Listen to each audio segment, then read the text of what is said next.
네, 오늘 말씀이 이제 로마서 제11장인데요. 9장과 10장에서 바울이 아주 간절하게 내가 하나님의 저주를 받아서 끊어질지라도 원하는 게 있다. 그게 뭐냐면 이스라엘의 구원이다. 이렇게 요청했어요. 그런데 바울이 이렇게 요청하는 이유는 지금 이스라엘이 하나님의 버리심을 받은 것 같은 그런 상황이기 때문이에요. 외적으로 보면 아무래도 이스라엘이 하나님의 버리심을 받은 것 같아. 하나님이 더 이상 이스라엘과 함께하지 않는 것 같아. 그런 마음이 들기 때문에 바울이 아주 간절하게 이런 말을 하는 거죠.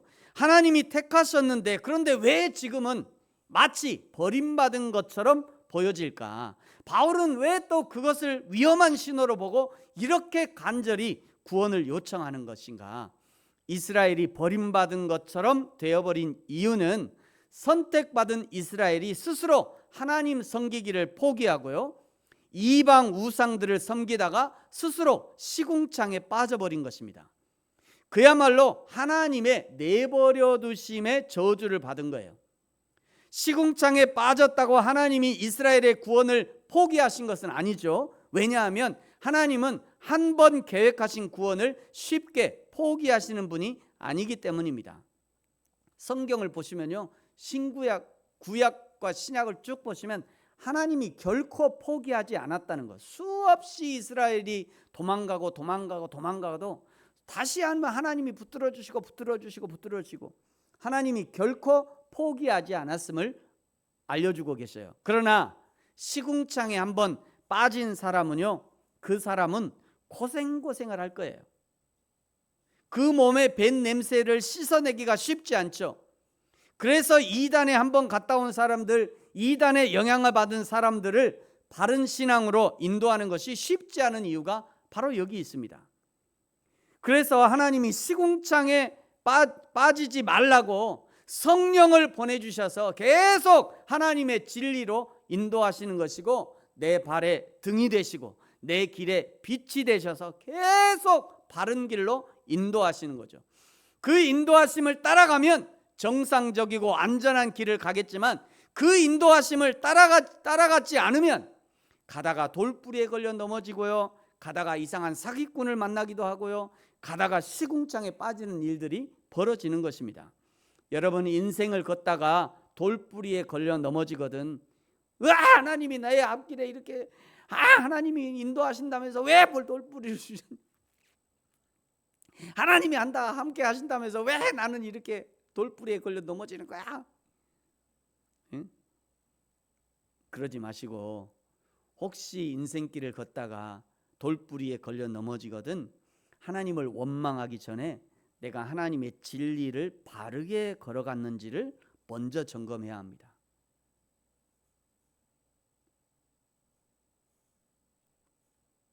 수연이하고 은수 알았죠?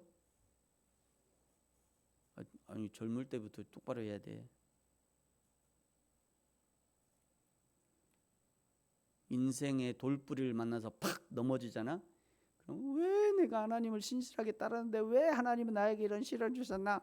그러지 말고 그 순간에, 그 넘어진 그 자리에서 내가 지금까지 하나님을 잘 따랐나?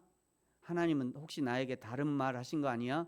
하나님이 다른 길을 비춰주시는 내가 잘못 온 거 아니야? 이거를 먼저 확인해야 돼요. 여러분, 인생길을 걷다가 시궁창에 빠지거든 하나님을 원망하기 전에 여자분은 애랑 같이 빠졌어요.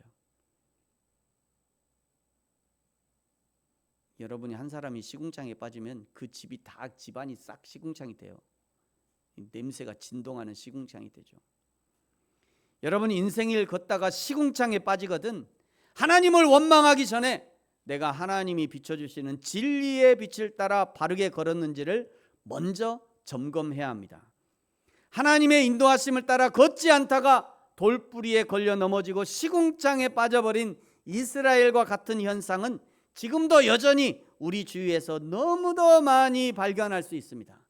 너무나 많이 발견돼요. 그래서 결국 이스라엘은 하나님의 선택에서 탈락하고 지옥의 땔감이 되었는가? 그것이 아니라고 오늘 1절에서 말씀하셔요. 1절을 보십시오. 하나님이 자기 백성 이스라엘을 버리셨느냐? 그럴 수 없다 얘기하죠. 하나님이 자기 백성 이스라엘을 버렸느냐? 그럴 수 없대요. 그러면서 하나님이 이스라엘을 버리지 않았다는 증거가 바울 자신이라고 논증을 시작합니다.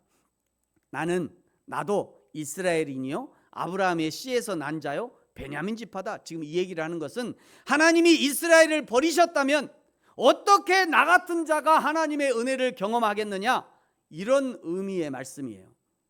2절부터는요 엘리사의 기사를 통해서 여호와 하나님이 결코 이스라엘을 버리지 않으셨다는 것을 논증합니다. 3절이 열왕기상 19장 10절에서 엘리야가 절박하게 하나님께 구원을 호소하는 내용이에요. 4절에서 이제 하나님이 대답하시죠. 호렙산 굴 속에 도망해 했던 엘리야에게 용기를 북돋아 주면서 바알에게 무릎을 꿇지 않은 사람 7천을 남겼다 말씀합니다. 5절에 그런즉 이와 같이 지금도 은혜로 택하심을 따라 남은 자가 있느니라. 구약과 신약의 역사를 훑어보면요 하나님의 심판 가운데 반드시 남겨서 살려주시는 사람들이 존재해요. 제가 설교를 준비하다가 요거 지금 제가 바알에 무릎 꿇지 않은 사람, 흩어진 그리스도인들, 코로나에 견뎌낸 그리스도인들 14만 3 여기만 요거만 해도 한 20분 하겠더라고요. 원래 설교에 싹 준비했다가 싹 지웠어요. 너무 길어. 설교는요 제가 해보니까 설교는 줄이는 게 관건이에요. 설교를 얼마나 잘 줄이느냐가 유능한 목사가 되는 길인 것 같아요. 신구약에요 하나님이 반드시 남겨준 사람이 있어요. 남겨서 살려준 사람이 있어요. 그러면서 그 하나님이 남기신 그 기준이 무엇이냐 하면 6절에 말씀합니다. 여러분 같이 한번 6절 읽어볼까요? 시작. 만일 은혜로 된 것이면 행위로 말미암지 않음이니 그렇지 않으면 은혜가 은혜되지 못하느니라. 하나님의 선택은 행위가 아니라 은혜로 된다 라고 말씀하는 거죠. 이 하나님의 은혜를 누가 얻어 누리느냐, 7절에 보니까요 오직 택하심을 입은 자가 얻는다 말씀합니다. 하나님이 이스라엘을 제사장의 나라로 택하셨다는 것이죠. 제사장은 앞장서서 하나님을 섬기는 자로 선택함을 받은 것입니다. 하나님의 복을 온 세상 모든 사람들에게 흘러가게 하는 복의 통로로 선택함을 받은 거예요. 온 세상 모든 사람들이 구원의 은혜를 누리게 하는 가장 선봉에 선 집단으로 하나님이 이스라엘이라는 나라를 선택하신 거죠. 그러는 중에도 이스라엘 중에도 하나님의 선택의 은혜를 입지 못한 자들이 있다는 거예요. 그 사람들이 어떤 사람이냐? 7절에요 우둔해진 사람들입니다. 우둔해진 사람들. 8절에는요 혼미한 심령과 보지 못할 눈과 듣지 못할 귀를 가지고 있대. 이 사람들이 그 안에서도 하나님이 선택하셨음에도 불구하고 그 이스라엘 안에도 이런 사람이 있다는 거예요. 이사야 29장을 확인해 보면요 아리엘이라고 하는 애칭으로 표시된 예루살렘에 살면서도 선택받은 집단 예루살렘 안에서 살면서도 하나님을 섬기지 않고 하나님을 떠나서 우상을 섬기는 사람들이 있다는 거예요. 그래서 하나님이 그들을 깊이 잠들게 하시고 눈을 감겨버리십니다. 우둔해진 것이죠. 혼미한 심령이 되는 것입니다. 보지 못할 눈과 듣지 못할 귀를 갖게 된 거예요. 9절에요 다윗이 이렇게 우둔해진 사람들을 향해서 이렇게 기도합니다. 그들의 밥상이 올무와 덫과 거치는 것과 보응이 되게 하시옵고. 10절 그들의 눈은 흐려보지 못하고 그들의 등은 항상 굽게 하옵소서. 다윗이 이렇게 기도했다는 거예요. 하나님은 왜 다윗의 저주와 같은 이 기도가 이스라엘에 응답되게 하셨는가? 11절 끝에 있습니다. 이스라엘로 시기 나게 하려 함이라. 이스라엘로 시기 나게 해서 이스라엘도 이방인처럼 하나님의 은혜를 입으라는 거예요. 시기해서 이스라엘이 시기해서 너희들도 하나님의 은혜를 입어, 이런 의미인 거예요. 우둔해졌으니까 버리고, 보지 못할 눈, 듣지 못한 귀를 가졌으니까 버리는 것이 아니고, 어떻게든 우둔함을 깨닫고 눈을 뜨게 하고 귀를 열어서 어떻게든 하나님의 축복 안에 있게 하려고 이스라엘로 시기나게 한다는 거예요. 12절에요. 그들의 넘어짐이 세상의 풍성함이 되며 그들의 실패가 이방인의 풍성함이 되거든 하물며 그들의 충만함이리요. 이스라엘이 넘어져서 이방인이 하나님의 은혜를 누리게 되었는데, 이제 이스라엘이 하나님의 약속으로 회복이 되어진다면, 이스라엘이 충만하게 되어진다면, 이것이야말로 온 세상 전 인류가 하나님의 구원을 누릴 좋은 기회가 되지 않겠냐, 지금 이 얘기를 하는 겁니다. 그래서 하나님이 이스라엘 중에 5절에 남은 자를 남겨두신 거예요. 지금도 붙들고, 남은 자를 붙들고 계신 하나님이 이방인 중에서도 택하셔서 복음을 믿게 하신 것이고요, 그 중에 저와 여러분에게까지 이 복음이 전달되게 하신 겁니다. 사랑하는 성도 여러분, 반드시 기억하시기 바랍니다. 하나님의 백성이 가끔은 스스로 돌뿌리에 걸려서 넘어지기도 하고요, 하나님의 백성이 스스로 시궁창에 빠져서 뒹굴어서 신앙과 인생에 실패한 것처럼 보여질 수 있지만, 그러나 하나님이 끝까지 실패하도록 내버려 두지는 않으십니다. 반드시 회복시키십니다. 반드시 쓰임받도록 하셔요. 마침내 구원에 이르도록 회복의 기회를 주시는 거예요. 그런 은혜를 받으려면 하나님이 부르실 때 응답해야 됩니다. 반드시 기억하십시오. 그런 하나님의 은혜를 받으려면 부르실 때 응답해야 돼요. 하나님이 회개의 기회를 주실 때 회개해야 합니다. 하나님이 은혜를 주실 때 그 은혜를 붙들어야 돼요. 하나님이 진리로 가르치시고 교훈하실 때 그때 바르게 배우고 자신의 삶을 수정할 수 있어야 합니다. 이스라엘은 하나님 앞에 부끄러운 신앙생활을 했어요. 이스라엘 민족은 자아도취와 자기만족에 빠져서 성부 하나님이 보내신 성자 예수님도 알아보지 못했죠. 9장 33절에 있었던 말씀처럼 예수님을 걸림돌과 거치는 바위쯤으로 생각했던 것이고, 그래서 예수님을 십자가에 죽이기까지 했던 것입니다. 그 덕분에 말이죠, 그 덕분에 이방인에게 복음이 흘러갔고요, 바울은 이방인의 사도가 되었다고 13절에 말씀하시죠. 그러나 여전히 이방인의 사도된 바울 속에 자기 민족 이스라엘이 구원받기를 소망하고 있어요. 14절을 보세요. 그들 중에 얼마라도 구원하려 함이라. 이는 혹 내 고륙을 아무쪼록 시기하게 해서, 바울이 이방인의 사도가 된 이유가 뭐냐면 내 고륙, 내 친척, 내 고륙과 친척을 아무쪼록 시기하게 해서 그들 중에서 얼마라도 구원하고 싶은 거예요.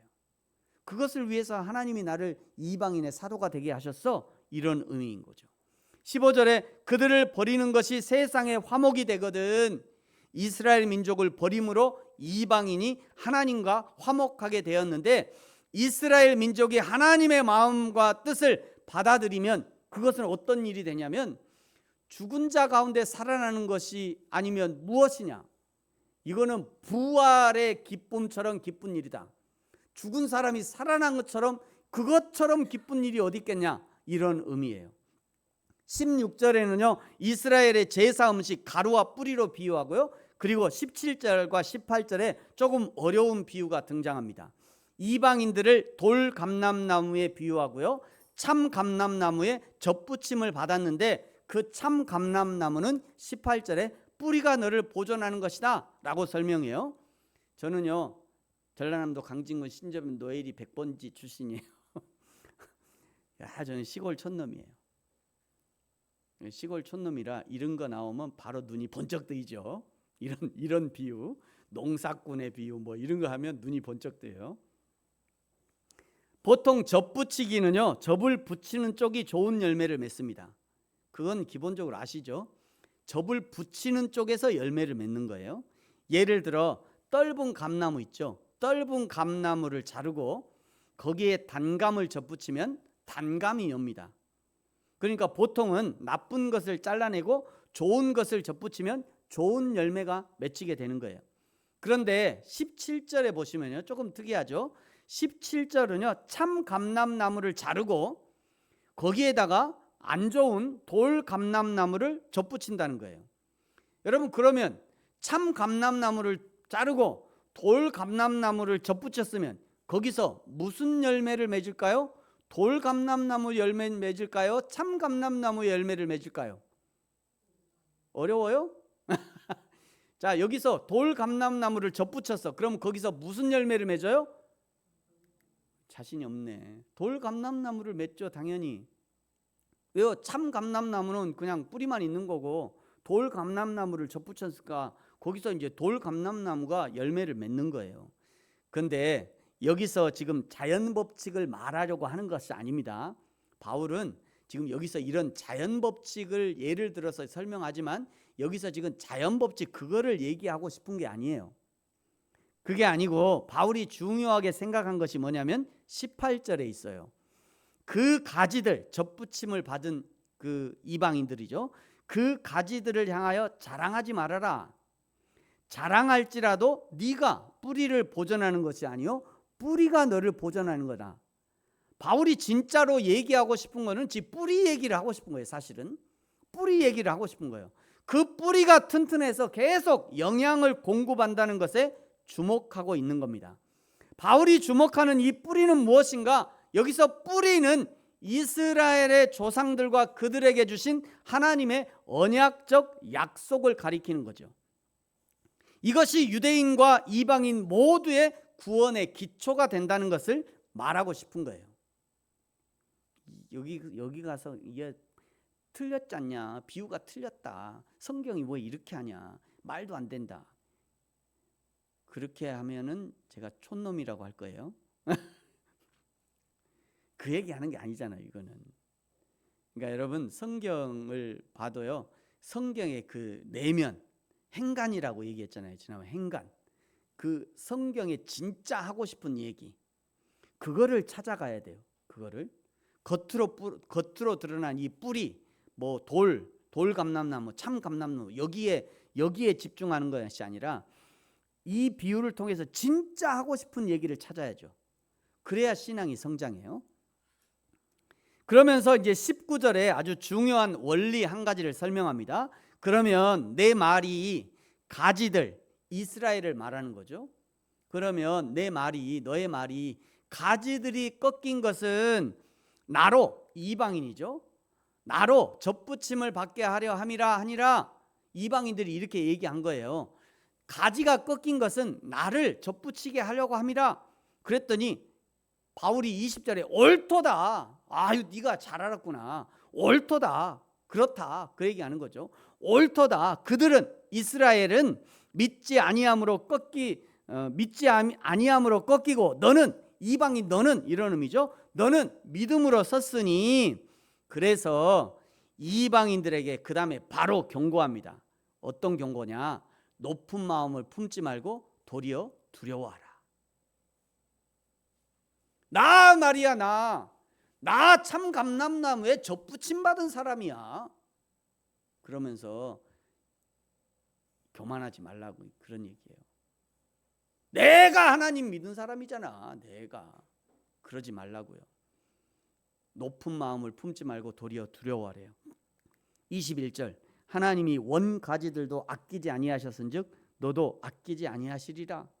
왜냐하면 하나님이 얼마든지 원가지인 이스라엘 사람들을 원래 지금 잘라냈지만 그러나 하나님이 언제든지 그 이스라엘 사람들을 원래 나무인 좋은 감람나무에 다시 접붙일 수 있기 때문에 너 교만하지 마, 이런 의미예요. 그게 이제 24절이죠. 그러니 접붙임을 받은 너희 이방인들 어떻게 해야 되냐? 높은 마음 품지 말라고요. 두려워하라고요. 오히려 겸손하라는 것이죠. 너희들도 이스라엘처럼 하나님이 자기를 선택했다고 선민적인 의식에 사로잡혀 까불지 말고, 왜 이스라엘 대신 나를 선택해 주셨나? 왜 접붙임의 은혜를 주셨는가? 돌감람나무 같은 우리를 참 감람나무에 접붙여 주셨는지 그 이유와 목적, 그 사명을 깨닫고 그 사명에 충실하라는 거예요. 문제 하나 낼까요? 박기순 집사님 한번 맞춰보세요. 단감나무, 저 떫은 감에 단감나무를 왜 접붙입니까?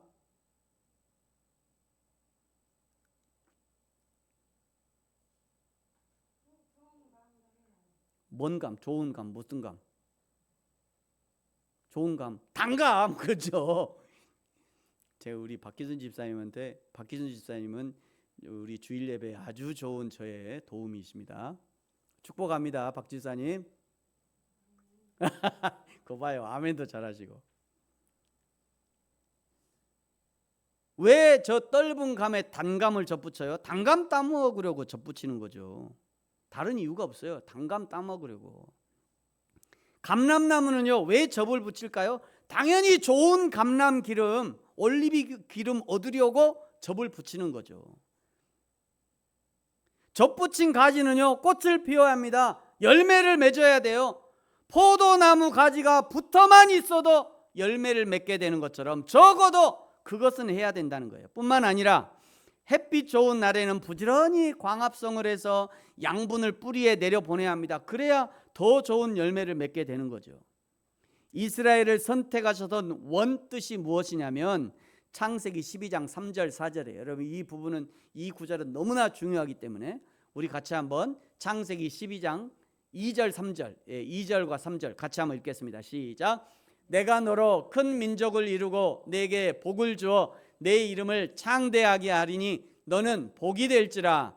너를 축복하는 자에게는 내가 복을 내리고 너를 저주하는 자에게는 내가 저주하리니 땅의 모든 족속이 너로 말미암아 복을 얻을 것이라 하신지라. 아멘.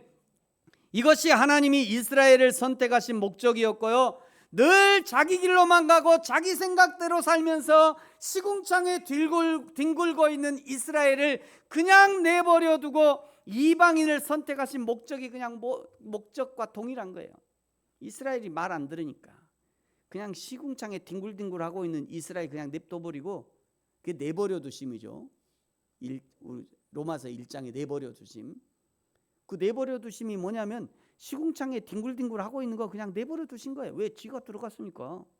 쥐가 하나님 말씀 안 듣고, 하나님이 비춰주시는 내 발의 등이요 내 길의 빛이다, 그 하나님이 분명히 길 비춰주셨는데 그쪽으로 안 가고 나 이쪽으로 갈래요. 그러고 그냥 퐁당 빠져갖고 거기서 뒹굴고 있어. 그냥 하나님이 냅둬는, 그냥 냅둬. 야, 냅둬라.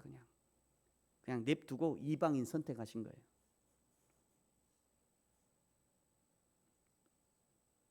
불만 있어요? 어떤 사람은 하나님이 사랑의 하나님이면 내가 비록 뒹굴고 있어도 나를 꺼내 주셔야지. 안 해요. 그렇게 하나님 그렇게 안 하시면, 우리가 로봇이에요? 우리가 무슨 개입니까? 애완견 아니잖아요. 애완견이면 끌어놔도 댕기지. 근데 끌어도 안 와. 자기가 그냥 거기 시궁창에서 뒹굴고 있는 거 방법이 없어요. 때로는요, 우리 하나님은요 참 손해를 많이 보셔요. 나 그런 생각에, 나 같은 자를, 왜 나 같은 자를 그냥 이렇게 목사를 만들어 갖고 이 고생을 하시나. 아니, 제 생각이에요. 나 그냥 빵 만들라고 냅뒀으면 내가 대한민국 최고의 빵쟁이가 됐을 건데. 아니, 진짜로요. 진짜 그런 생각. 왜 나 같은 자를 그냥 이렇게 목사 만들어 갖고 이 고생을 하시나. 우리 아내도 그냥 빵 잘 팔 건데. 사모님 그래 안 그래요? 우리 아내도 그냥 빵집 사장님 사모님 됐으면 사모님 소리 듣고 빵도 잘 팔 건데, 그냥 우리 그냥 부자 됐을 건데 왜 나 같은 자를 선택하셔가지고 이 고생을 하시나 몰라. 때로는요, 우리 하나님이 나 같은 자를 선택하셔서 고생하셔요.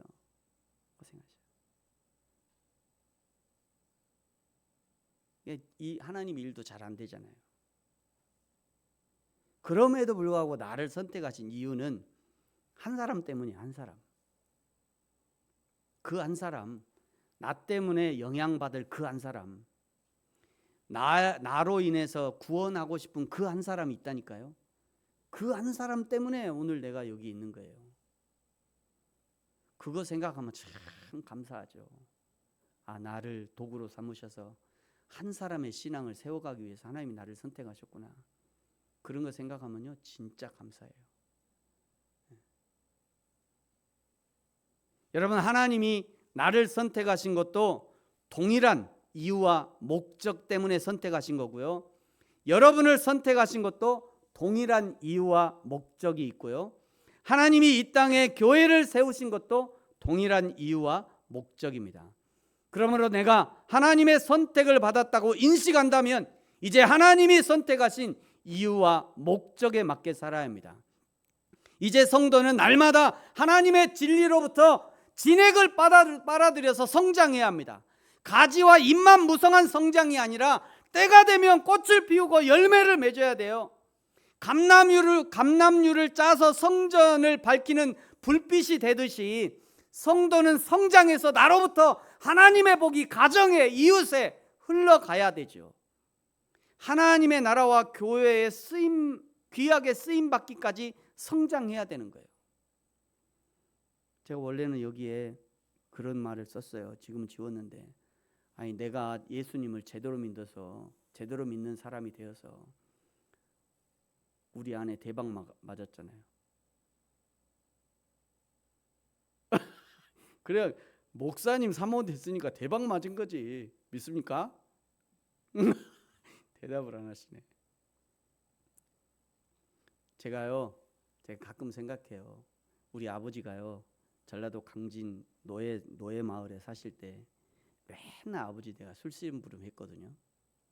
그래서 술심부를 갔다 오다가 훌쩍훌쩍 마시기도 하고. 제가 우리 형제들 보니까 제가 술이 좀 셀 것 같아요. 아무리 봐도 우리 형제들 보니까 술이 세.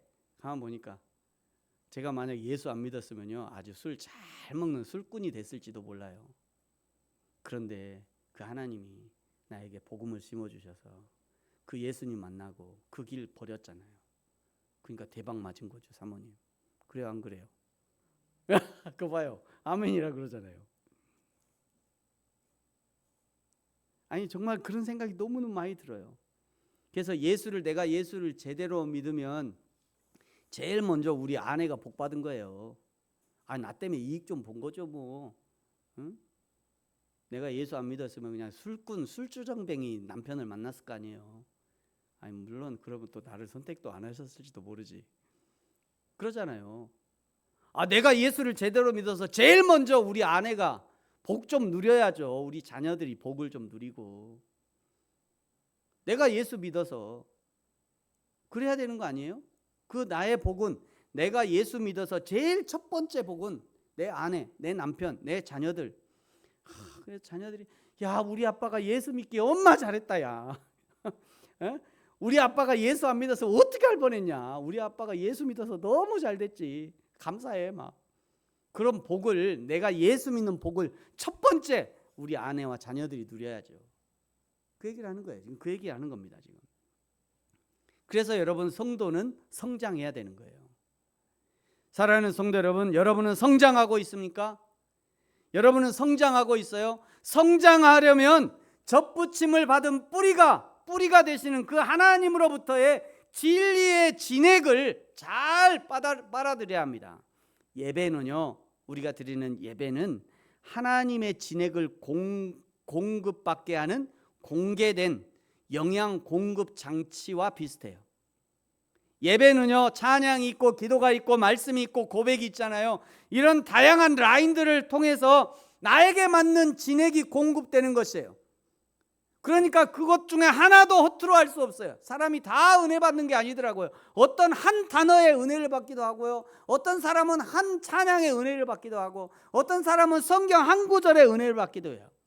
그러니까 어떤 라인을 통해서 나에게 은혜가 주어질지 모르니까 어떤 거 하나도 허투루 할 수 없는 거예요. 그렇게 하나님의 은혜의 진액을 공급받아서 그 다음에 어떻게 하느냐, 열심히 자라야죠. 그 다음에는 자기 혼자 살아가는 것이 끝이 아니라 꽃을 피우고 열매를 맺고 양질의 감람기름, 양질의 올리브 기름 짜서 성전의 기름병도 채우고 우리 집에도 공급하고 나의 기름이 가정에 흘러가서 가정을 풍성하게 하고 공동체에 흘러가서 서로 섬기고 세우는 일에 쓰임을 받아야죠. 때로는 전도하고 선교하는 곳에 흘러가서 그들에게도 하나님의 은혜를 전달하는 도구가 되어야 되는 거예요. 그것이 우리를 택하시고 구원하신 하나님의 뜻이라는 거예요. 그것이 이 하나님의 접붙임, 즉 돌 감람나무였던 이방인을 참 감람나무에 접붙여서 이방인을 구원으로 이끄신 이 일은 25절에 보니까요, 이거는 신비한 일이 돼요. 하나님이 왜 이런 신비한 일을 하셨냐? 이방인의 충만한 수가 차기까지 이스라엘을 우둔하게 하셨다고요 말씀하시잖아요. 28절이 아주 조금 어렵게 설명이 되어 있는데요, 표준 세번역 성경에는 이렇게 기록되어 있습니다. 복음을 따라 판단하면 이스라엘 사람들은 여러분이 잘 되라고 하나님의 원수가 되었지만 이스라엘 사람이 잘려 나갔잖아요. 하나님이 썩었다 해서 잘라내신 거예요. 그러니까 하나님 원수가 된 거죠, 그게. 그리고 거기다 이방인을 접붙인 거잖아요. 택하심을 받을 것을 따라 판단하면 이스라엘 사람들은 조상 덕분에 하나님의 사랑을 받은 사람들입니다. 지금은 이스라엘이 예수님을 믿지 않아 원수와 같이 시궁창의 인생이 되었지만, 그러나 조상들 때부터 사랑받던 존재라는 거죠. 그러니 하나님이 반드시 이스라엘을 회복시킬 거라는 거예요. 그러면서 29절을 보세요. 하나님의 은사와 부르심에는 후회하심이 없대요. 즉 이스라엘을 복음 맡은 자로 부르신 하나님의 부르심, 예수 그리스도가 이 땅에 오게 하는 축복의 통로로 부르신 부르심에는 후회함이 없다는 것입니다.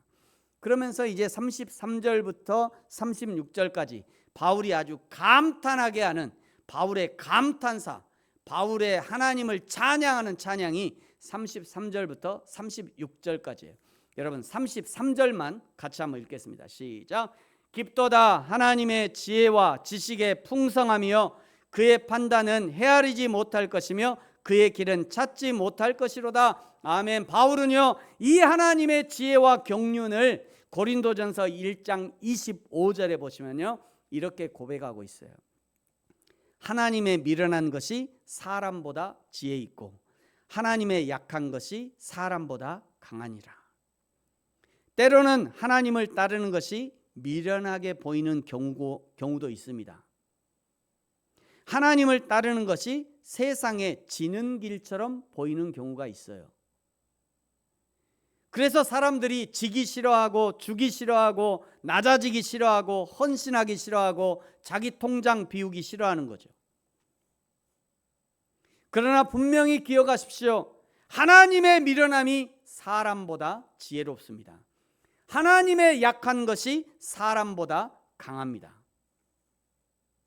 그러므로 사랑하는 성도 여러분, 하나님의 지혜와 지식의 풍성함을 따르시기 바랍니다.